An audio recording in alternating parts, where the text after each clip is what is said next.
Hi, this is Arik. And Aurelia. And we're here to talk about interesting things. Or so we think, but we let you be the judge of that. And we are coming to you from our quarantine into yours. Maybe you're listening to this in the future after COVID-19 is over. Either way, the information we have to talk about is Ageless. So today, in this podcast, this is episode 4 now, and we are going through the solar month of Taurus, which has to do with earthly things and money and changes. Well, actually not changes. Uranus is going through Taurus, and Uranus, as you know, brings change. And Uranus and Taurus is kind of a really crazy combination. But before I have any questions about it, do you want to just speak something about Uranus and Taurus? Which will be there for another 6-7 years. I mean, a long time anyhow. Well,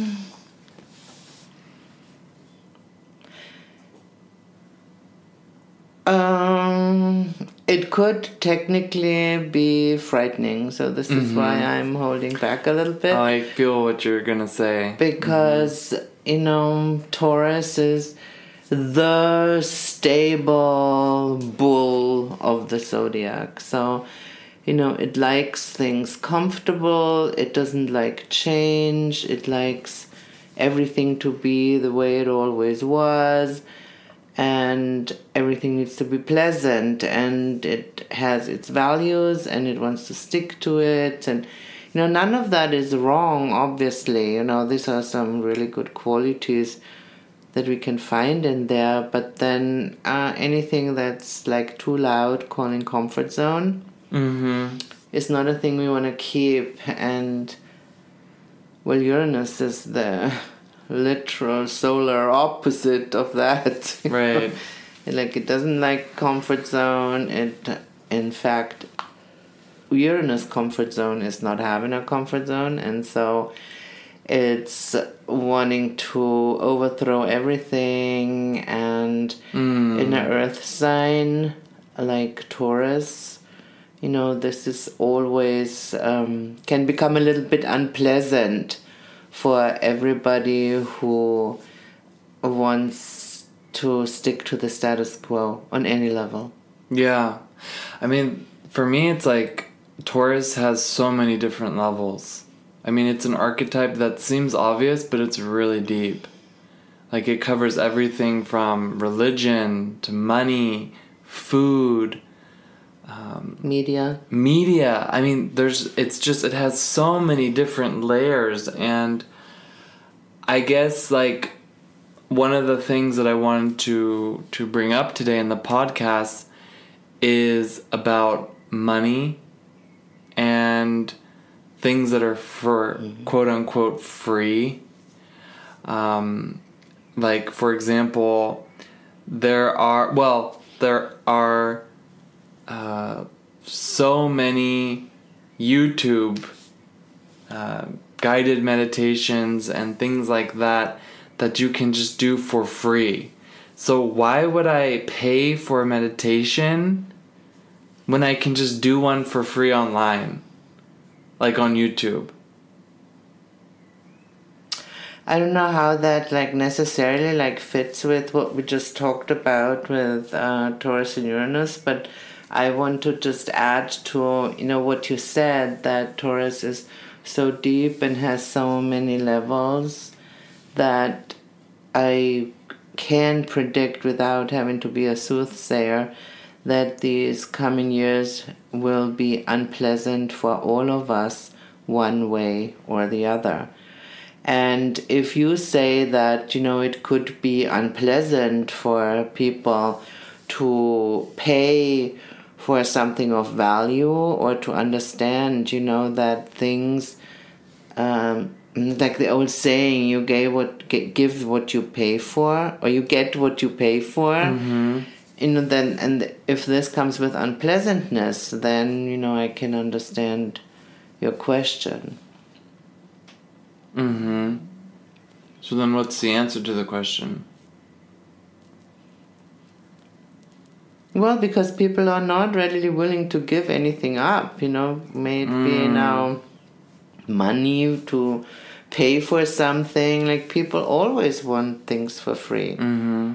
Because then they just get something and they don't have to give anything in return. Other than their time. Honestly? Yeah, honestly. I have made the experience that if I give something away for free, people also do not put in the time. They get impatient, or, they listen maybe for 2 seconds and then, they don't like that, or then they are not single-minded. Like, they do not give their time actually in terms of 100% focus. So then what are they doing? I don't know. Maybe checking their status. I have no idea what they're doing. Yeah, so like if you're just like someone who's like browsing YouTube channels and YouTube videos and you're just like looking for ascension meditations and relaxation meditations and stuff, and it helps me when I do that. It helps me. But like, I'm not paying for that. It's free. So I guess like spirituality is connected to Taurus. This is how I got onto the subject, like having like a belief or an anchor in some kind of system of spiritual practice. And if I'm just getting everything that I need for free, but the way I understand you is that I'm basically getting what I put into it, which is just basically some narcissistic or something that's reinforcing my beliefs without really transforming me. Because I guess then like the goal of spirituality is to transform, right? Yeah. So if I'm just finding spiritual practices or things that ornament my ego, then I guess we're just going back to what we talked about in episode 3. I'm just a spiritual seeker, not really looking to... I don't feel that there's value. Taurus also rules over value. I don't see the value in having to pay for that, so I don't do it. I don't know, I feel a little bit uncomfortable talking about that because, our podcast is for free, and then if I think that, there's like no value that people get from that, then I, rather play with my dog. Mm-hmm. So then I guess some things I offer stuff for free. I do. Like meditations and stuff. But it's just like, I think something that struck me in my observations is like, when people like are, you can find meditations on YouTube or on the internet for free. I feel like this is a misrepresentation of what meditation is. Like, I think it's good to offer things for free. Like, that's not what I'm talking about. But I feel like there's another aspect to it that's just not sitting right with me about... Maybe I guess, like, with all things, it's how it's being used, but... I don't know. What you just brought up is to me, sounds like an entirely different subject. Like, it's two different things. Like, the one thing is... to receive something for free, or like on the one hand or on the other hand, it is to not be seeing the value of things. I mean, these are like two completely different subjects. Yeah, because I can receive something and for free, and I find this is like the most amazing gift, but then also I'm a person who's then actively receiving, and in the appreciation of what it is that I receive, I'm basically giving back. Like, here's like the value, because value, like, or payment does not always have to be monetary in kind. Yeah. And so here I feel this is one thing, and the other thing is we're talking about a state of mind, like where people think, I don't want to give anything. Like, I just want to receive, which is a kind of greed. Yeah.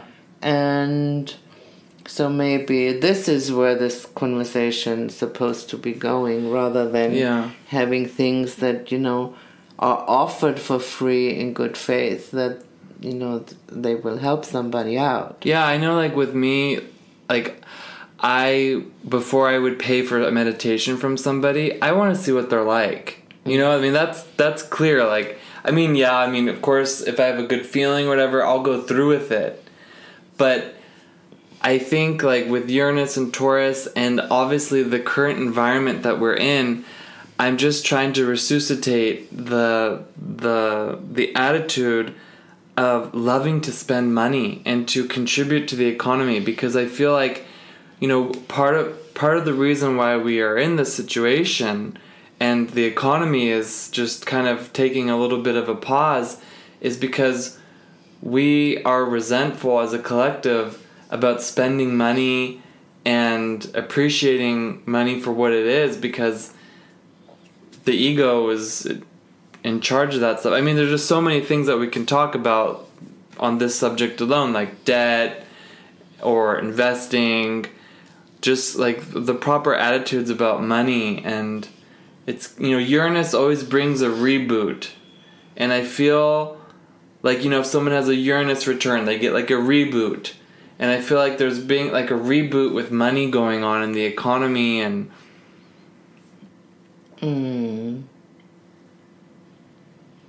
Definitely a reboot of our values. I mean, this is how I would really then bring this together, that I see, yes, I mean, I can have something for free and really value it, and then I will,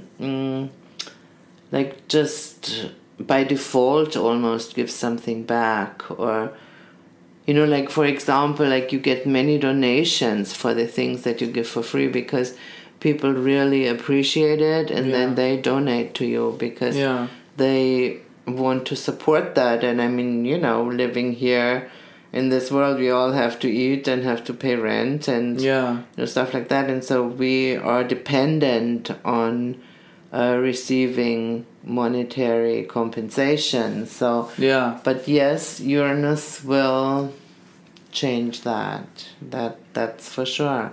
How do you mean? Like, on a smaller level maybe, or it could be big.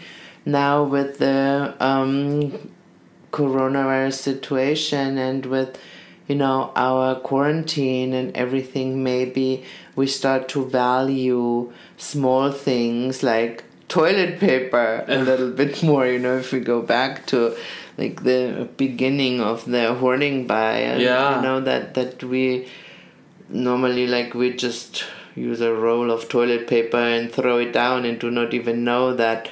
But to produce one roll of toilet paper, I think is, oh gosh, I forgot, but it's an intense amount of money that it actually costs if you consider everything. I mean, I think it's like somewhat like $80 a roll or something like that, because you have to see the paper, the trees, the workers, or if you even count in like the trees, how they grow, the water that it takes, and I think it's even like flushing the toilet once is like $800 or something like that. Wow. Please don't take me too serious, do your own research, but I know it's a lot. It's an insane amount of money. We never think about it and we do not value it, and going away from toilet paper, but just like there are so many things that we cannot have right now that maybe we start to value more. Yeah, absolutely. I feel like we, depreciation in the most spiritual way has occurred. Yes. And that's like, I just get sometimes miffed, and that's probably, I have to atone for that myself, when people are just like referring to things that are for free. Like I said, I'm all for offering free stuff. I think that's amazing, especially like, like even if you go to your lawyer the first time and the first consultation's on the house, like you need to see like, are we compatible, stuff like that. That's not what I'm talking about. But when it's like become a community, like go here because it's for free and do this because it's for free, I feel like it's just like this is not contributing to the healing of the economy. That's right. I agree with that. Because that's that mindset. That's the mindset. That's that mindset. That's and this the mindset. is where, you know, it's a good conversation for Uranus and Taurus. Yeah. Because with Taurus, like that mindset. Yeah. And especially with meditation, though.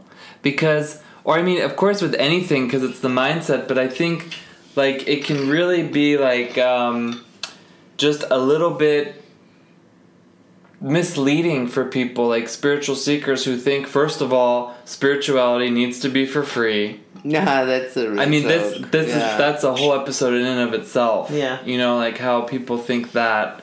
But I think you really nailed it on the head when you said that they don't want to give something up. Mm-hmm.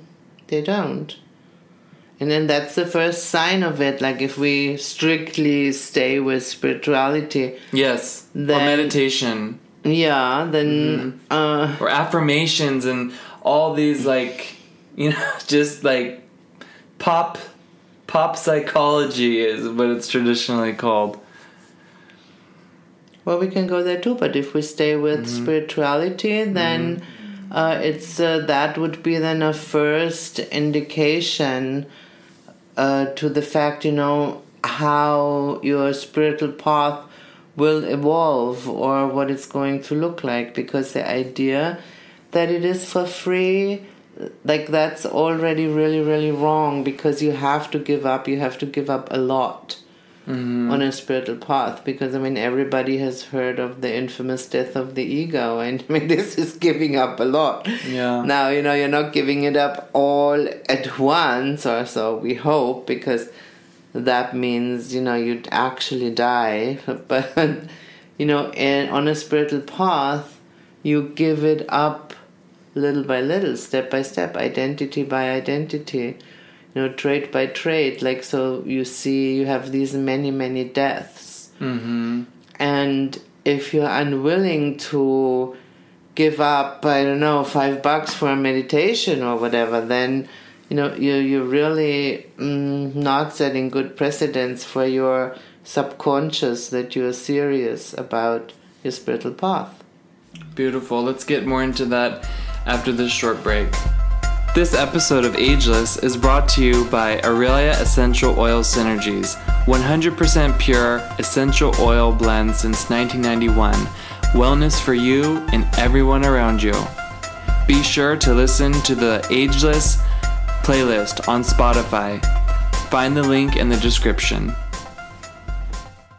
Alright, we're back here with Arik And Aurelia. And we were talking about the cost of the spiritual path, so to speak, and how the ego doesn't like to give things up when going through transformation. And I guess what's coming up right away, what I want to ask is, does that have to do with self-importance? And if so, what is self-importance?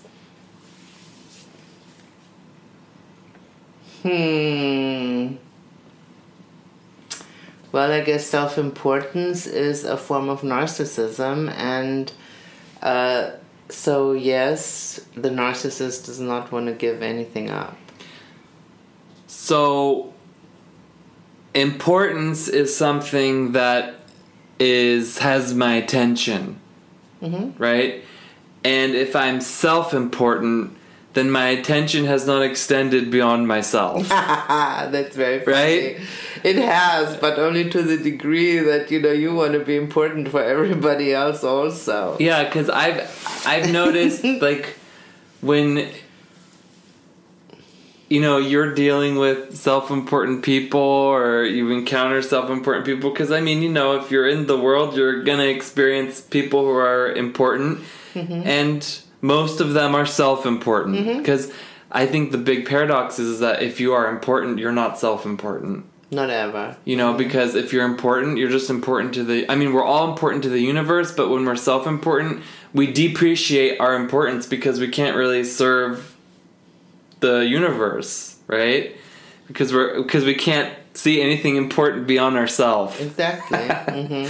So, self-importance, like, how does that... I would say, you know, when you're self-important, then the whole world has to serve you. But if you're important, Wow. you are a servant to the whole world. I'm gonna make a little saying out of that. That's amazing. All right. I mean, that's... Trademark. That's amazing. That's beautiful.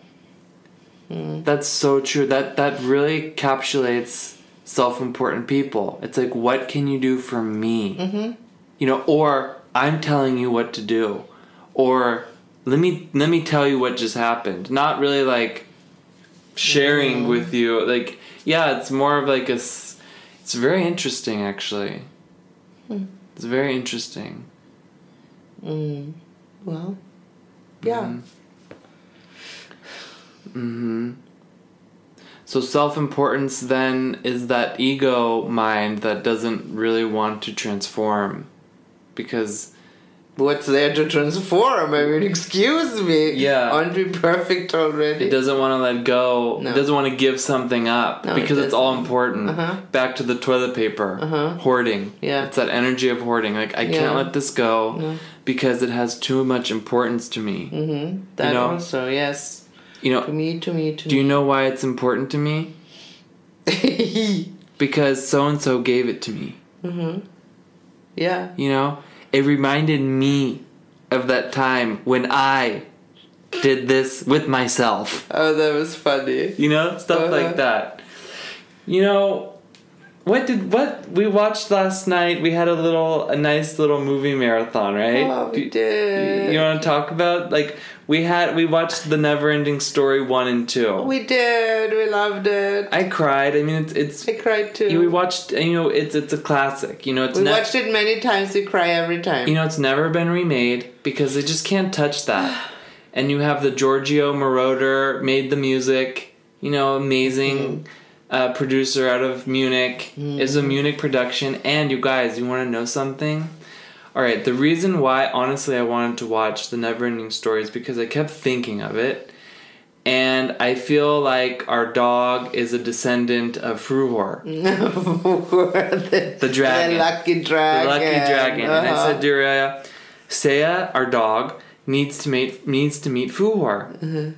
Then we had a little intermission because we ordered some takeout in between the movies. And Aurelia decides to tell me that she actually met Fuchur. And I just thought, yeah, I'm sure you have. Because, I mean, the spirit of Fuchur is, like, totally close to us. I mean, right? She says, no, she actually met Fuchur. Do you want to tell us? In the Bavaria Film Studios in Geiselgasteig in Munich. She went to where they were on set, and Fuchur came out of his trailer, and he was there. Oh, that's funny. It was not quite like that, but it sounds good. Aurelia met Fuchur on set. And I guess it was because you had rented, like, you know, some film company wanted to rent your flat in Munich. No, yeah, like they rented my flat for filming, right? Yeah, for some TV show, whatever, and per contract they had to be out of there until 8 o'clock at night. And this one day, you know, I came home and they were still there. And so they were all very embarrassed because, you know, they were shooting beyond schedule. And so, oh my God, what to do? And so this one guy then asked me, oh, you know, would you be interested to go to the Bavaria Film Studios, like to Geiselgasteig and, you know, just look around a little bit. We could show you things. And I said, yeah, why not? And so they took me there. And, you know, there's like this one area where, you know, they have all kinds of famous things. I mean, not like a museum, but, you know, stashed away. And so there was Fuchur. And I go like, wow, this is Fuchur, the Neverending Story. Yeah, so it was great. That's just amazing. I mean, that's just pure magic. Yeah. I mean, this is one of these things, like, you know, we know each other for so many years, so many lifetimes. I mean, of course, you didn't meet him before this lifetime. However, maybe you did. Maybe I did. And just learning these things is just always increasing the value of our relationship. And I think this is also something that increases value, just to kind of segue, is to see everything as new. And that's the blessing of Uranus. Yeah. That it might seem old to you, but to me it's new. Always seeing it as new with fresh eyes. And I experience that in our relationship, believe it or not, all the time. Thank you.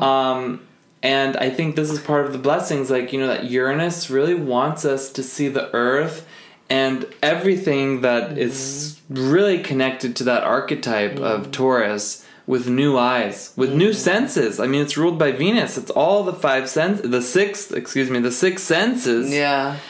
And I think, if you didn't see Neverending Story 2, the end resolve is when he wishes for the evil queen to have a heart. Yeah. And so this is kind of like what we're doing is like the whole world needs to have a heart again, and anything that can't really survive that is being burned out. Yeah, and really see the true value of things and not forget about it. And not that you think we're only watching all these old movies. No, we have a new movie for you too. That's great. Where Have You Gone, Bernadette? Yeah, that's amazing movie. Kate Blanchett and Billy Crudup. And so there goes the little story. Okay, imagine you get a diamond necklace for Christmas and you really love it, and you go like, oh my God, what an amazing gift and how wonderful, and I can't believe it, and I cherish it. And then by Easter, you still wear it. You're going to church and you wear it and you go like, oh, I got this last Christmas. Comes next Christmas and there's, you remember, oh, the diamond necklace is in my drawer. Oh, that old thing, It's kind of turned to coal, it's no longer special. It lost its value. And this is not seeing things always with new eyes, because in that example, how could a diamond necklace look the same twice in a row when the facets of the light make it look different every time? Man, talk about depreciation. That's totally what happened. We started taking everything for granted. I mean, when things get taken for granted, they just wilt. Because, like number 6 says in Battlestar Galactica, we create our world with projection, and if you project things without appreciation, then what is there?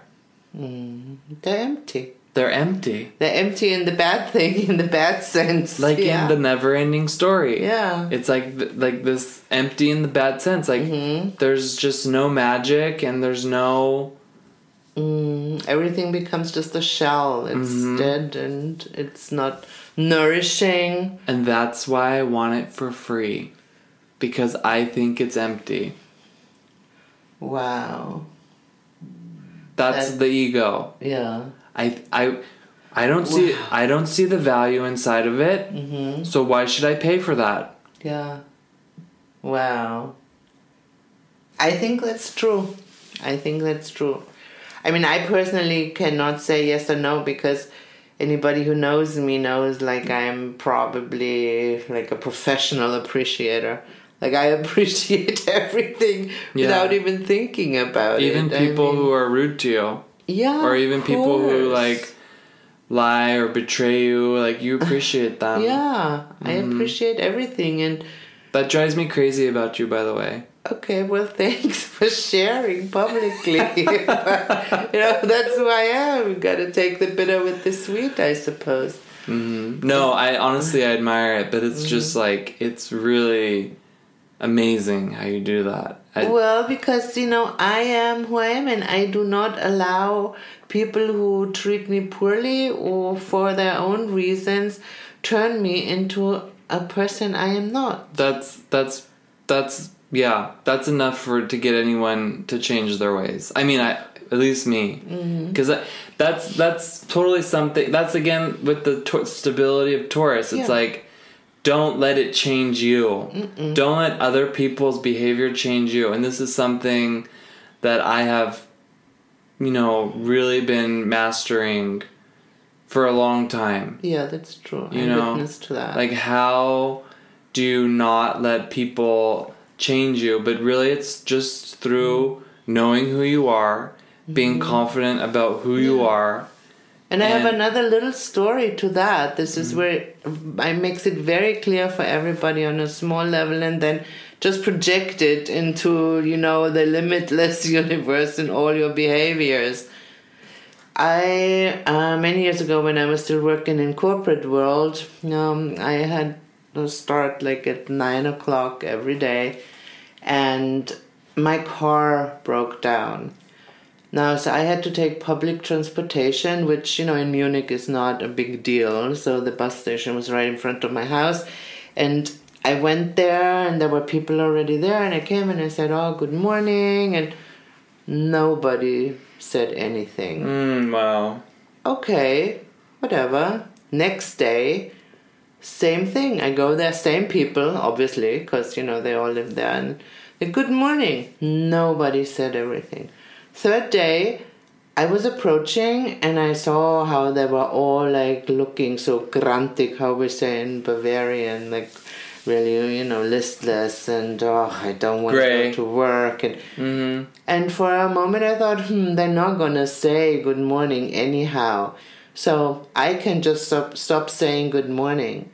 And that I think was the pivotal moment where I actually consciously decided, no, I'm a friendly person. I am embracing this new day. I mean, I am happy. No, I don't want to go to work at 9 o'clock, but I'm still happy and appreciative that I can. Yes, my car broke down. That sucks, but I'm happy and appreciative that I can take the bus. And you guys, you're not going to change me in that way that I'm not going to wish you a good morning. Mm-hmm. And so I kept it up, and I said like, yeah, so that's my attitude. This is my value. Mm-hmm. This is what I value about myself and my environment. Yeah, it's amazing. And if you don't have that value, you're just faking it. Uh-huh. I've been called many things, but not a faker. Yeah, no, definitely not. Yeah. Definitely not. Yeah, me either. It's like I would just rather honestly have that gray face. Yeah. Mm-hmm. But at the same time, I totally share that value and appreciation with you. Mm-hmm. And that's no problem. No. That's no problem for me. And I totally relate to you on that. But I think it's just like in the interpersonal relationships. Yeah, to me there is no difference because even though these faces were like so-called strangers, to me it's still a personal relationship. Like I enter their space, they enter mine, it becomes personal. So yeah, I appreciate that. And they all have their stuff. I have my stuff, you have your stuff, Yeah. And I still appreciate all of it. It's amazing. I may be like flawless from my perspective in a relationship with my neighbor, but they may not see me that way. They may think that's like, true. oh my God, she. Yeah. Oh my God. And so that's why I said they may feel betrayed because, I didn't hold up the door or, I was in a rush and I couldn't stay and spend 20 minutes chatting, I do not know, but that's all I'm saying. It's a matter of perspective. This is really funny, actually, because this would be just for the astrological listeners out there. Like, that'd be Scorpio. Like, the opposite energy of Taurus. Like, Scorpio and the story of the hammer. Like that story. I mean, do you want to tell that story? Like, with the hammer? Oh, Paul Watzlawick's famous story. Like, where, like, I need to hang a painting and I have a nail in a painting, but I don't have a hammer. So I think, okay, I ask my neighbor if I can borrow his hammer. And so then I'm like, even though, last time I saw him in the elevator, he looked a little bit annoyed with me. And so maybe it's not the best idea. I know now that I think about it. Even a week before, he didn't say hello. And so I go back and back and back in my memory until I come to the conclusion. I knock at his door, he opens it, and I say, you can keep your fucking hammer. Pure Scorpio. Pure Scorpio. Well, I'm not that kind of girl. No, it's amazing. It's absolutely amazing. So then I think what you're saying is like by you valuing and appreciating all circumstances, that's how we actually heal the economy. Yeah.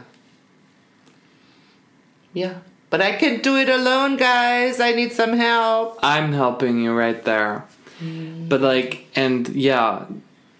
feel like it's not necessarily just like getting to the grind and in that material world, but just really like having that right attitude and knowing that you get what you pay for, and self-importance is going to get in the way of the circuitry of abundance on all levels, because abundance is not something you can hold. No. Abundance is an attitude. Yes.